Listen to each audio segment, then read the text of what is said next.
Have you heard the latest? Have you heard the latest news? The latest news from 100 years ago involved a bear that escaped from the Manitou Zoo. And it was last seen scurrying up a tree along Hangman Creek. Have you heard the news? Hangman Creek, of course, received its name from the latest news of 1855. That is, when General George Wright had strung up a Yakima chieftain known as Colchan. He hung him from a tree, although Colchan came to him under a flag of truce. And on it goes. The latest news is always slipping away from us, right? It's always like a coin that gets lost out of our pockets and into the cushions of our couches, and we're reaching for the coin, and the more we reach for it, the more it slips away. The latest news. And what about the latest as of the end of 2016? There is so much to choose from in 2016. But among the breaking news items is the broken toy known as Hatchimal. Hatchimal. A Hatchimal, for those of you who haven't heard the news, is a pseudo critter that resembles a squat penguin mixed or mated with a wise owl. A Hatchimal has large, metallic, reflective eyes. And to get a glimpse of this thing, Hatchimal, you have to rub the plastic exterior shell, right, allowing the Hatchimal to emerge from the shell. And now for the news. The news is that neither Target nor Walmart nor any store can keep a Hatchimal on their shelves. Isn't that interesting? And now for the news. The news is that children cried this past Christmas when, during their opening their Hatchimal presents, the Hatchimal apparently did not work. That is, it didn't hatch, and the children cried. And hear the news. Some of the Hatchimals, according to parents that did hatch, apparently curse in their sleep. That's right. According to some parents, the Hatchimals are allegedly forming words like and the children are amazed, and the manufacturers, Spin Masters, are denying the allegation, but this is the news. Just in the span of 1 week, this is the news about Hatchimal. Now, I wonder what you think about news items, right? My mind just reels with the possibilities of the news. And today we have, of course, 24-hour news cycles. And I'm always rushing, it seems, to find out the latest, right? There's this news, and then there's an addition to the news, or there's a tweaking to the news. But the news keeps shifting and changing because time keeps clicking away from us. And what constitutes the news, it seems to me when I reflect back upon it, is that it's the same old story.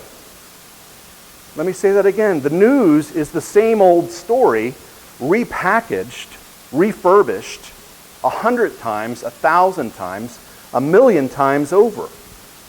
The same old story. Wars upon wars,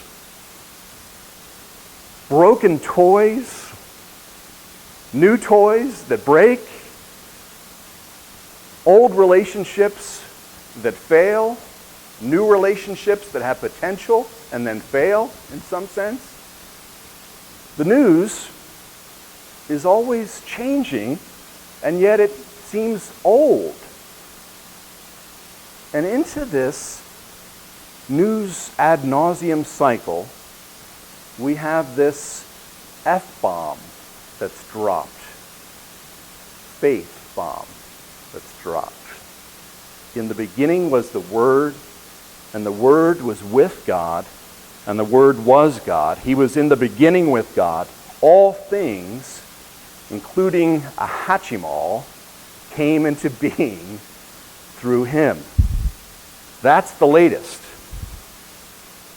And if you ask me how this news will remain as news in 2017, I have to explain to you the basic dynamics of how news works on the human psyche.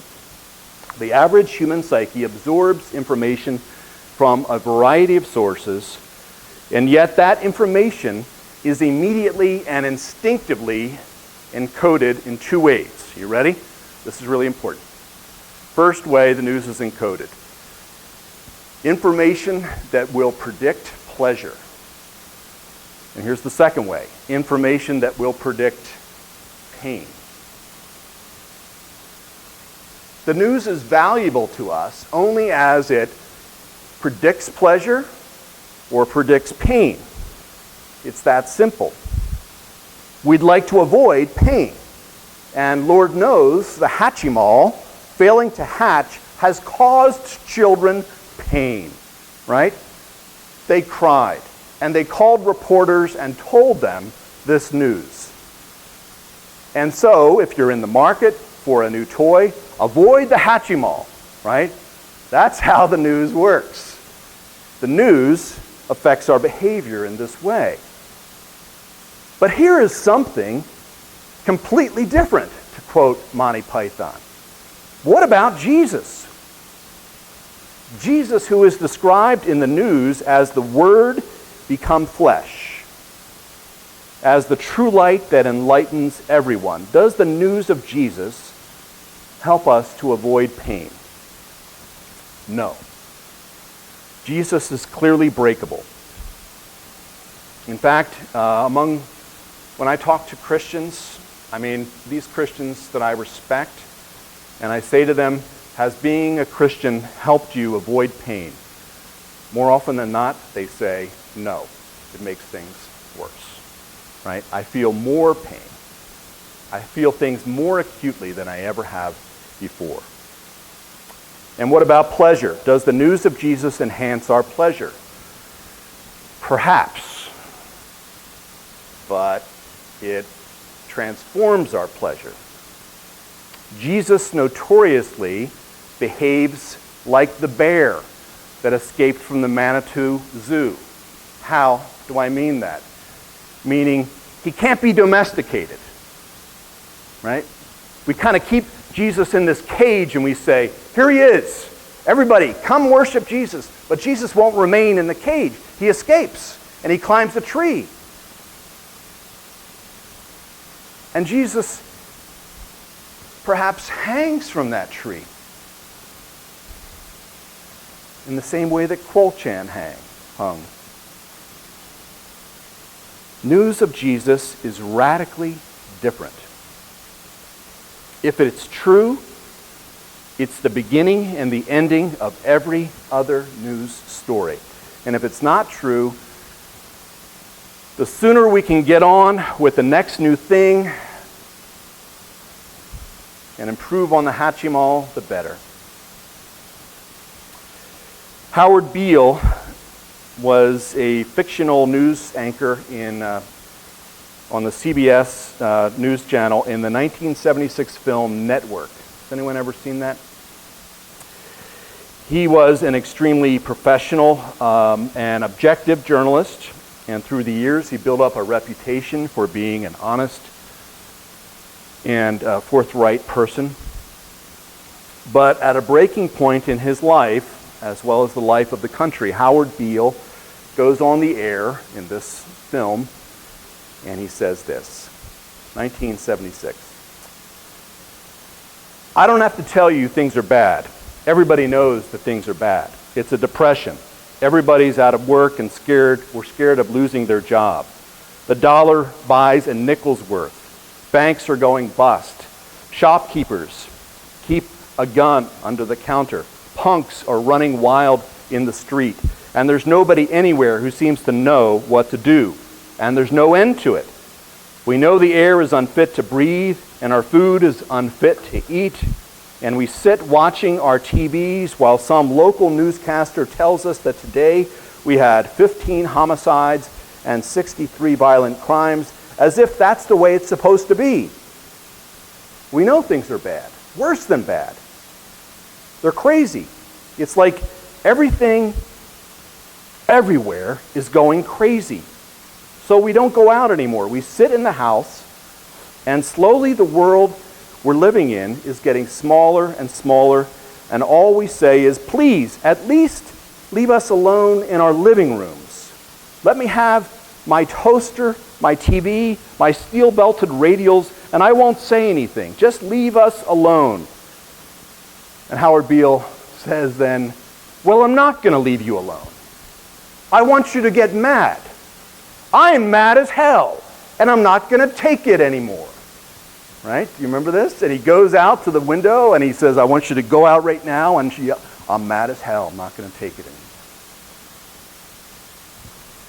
Now, when I read that bit of dialogue from the film, I was reminded of how much things have changed since 1976, and yet how much they are the same. And many people are mad as hell, right? And they say they're not going to take it anymore. I'm here today, however, to tell you that there's an alternative to being mad as hell. I read on Facebook all these comments from people saying how angry they are and how they need to demonstrate and make an impact, and I get that. I'm angry to some extent too. But there's a spiritual yearning that leads to hope. And hope is qualitatively different than getting angry about the news. Hope can be fulfilled. Just imagine the news cycle in the first century and how it resembles our own. In the year 112, the governor of Bithynia in Asia Minor wrote Emperor Trajan in Rome. The contents of this papyrus, this P-mail, were made available in the ancient world's equivalent of WikiLeaks. And I'm going to share with you what Pliny the Younger wrote. For that matter, it seemed to me I needed to consult you, especially because of the number involved. For many persons of every age, every rank, also of both sexes, are and will be endangered. For the contagion of this superstition has spread not only to cities, but also to the villages and farms. But it seems to me we're able to check it and to cure it. Now, do you know what Pliny is talking about in 112? He's talking about Christians, right? He goes on to say that some Christians refuse to recant, and other Christians did recant. And this is some of their responses to him that he records to Emperor Trajan. They asserted that the sum and substance of their fault or error had been that they were accustomed to meet. Think about this. They were accustomed to meet on a fixed day before dawn and sing responsibly a hymn to Christ as to God, and to bind themselves by oath, not to do some crime, but to commit no fraud, no theft, to not commit adultery, to not falsify their trust, to not refuse to return a trust when called upon to do so. And when this was over, it was their custom to depart and to assemble again to partake of food, but ordinary and innocent food. Wow. The point is, how benign this information is, and yet how threatening it is to the empire. All they're doing is getting together and singing and praying and eating ordinary food, and yet somehow It's a threat. It's a crime. And you ask yourself, why is that news? Why is that such a threat?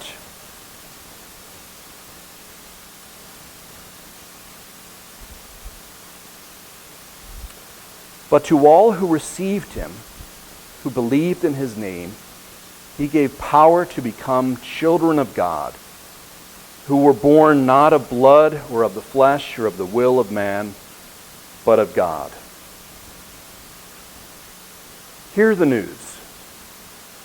Hear the news. Jesus of Nazareth, born in Bethlehem, is an alternative source of power. The empire wants to be the only source of power. The empire, right, through multimedia outlets, wants to be the only source of information. But in Christ, somehow, there is an alternative. I was thinking this week about what it must have been like to live in the first century. And they didn't have screens like we have, right? Screens that we use to get the latest and greatest information. They had icons. They had statuesque figures with the most regal human expressions, but there were supposed to be doorways into deity. And you would go to these icons and you would venerate before these icons. You would look them in the eyes, and supposedly these deities would look back. The Roman emperor, in fact, was deified, and you were supposed to pay tribute to the Roman emperor as a god. But what if you were a Christian? Who's your icon? It's the living person of Jesus. And how do you experience the living person of Jesus? You only experience the living person of Jesus by experiencing living persons in this moment. Right? You only experience the living person of Jesus not by going off by yourself and looking at a statue, but by engaging face to face with people and raising the name Jesus. And there's power in that. The power to become children. Now, I've been thinking all week about Origin Church. This church. And I pondered what it would mean for the coming year if we actually believed the news, the latest news, that Jesus is an alternative source of power. And here's what I think it means. It means possibly three things. You ready for this? I'm glad you're all here to hear this. Here we go. Number one, the word become flesh means that Origin's existence becomes vulnerable to the world. And that vulnerability means that this community, this ministry, is allowed to dissipate and to scatter to the four winds of the earth. Number two, the true light that enlightens everyone means that Origin focuses like a spotlight upon a segment of the population that's been left out or excluded from God's reconciling love. That we focus on one particular group of people that seems especially alienated. Or three, given the news that all things came into being through Jesus, through the incarnation of God, Origin tries to make things, beautiful things, so that people can trace the beauty back to God. Insightful things, so that people can trace the insight back to God. Loving things, so that people can trace the love back to God. Those are three possibilities, possible responses to the news. You might be sitting here and saying, Scott, I can think of a lot more than 3, but those are at least a start. The news of Jesus of Nazareth should make us want to act in the coming year. Let's pray together.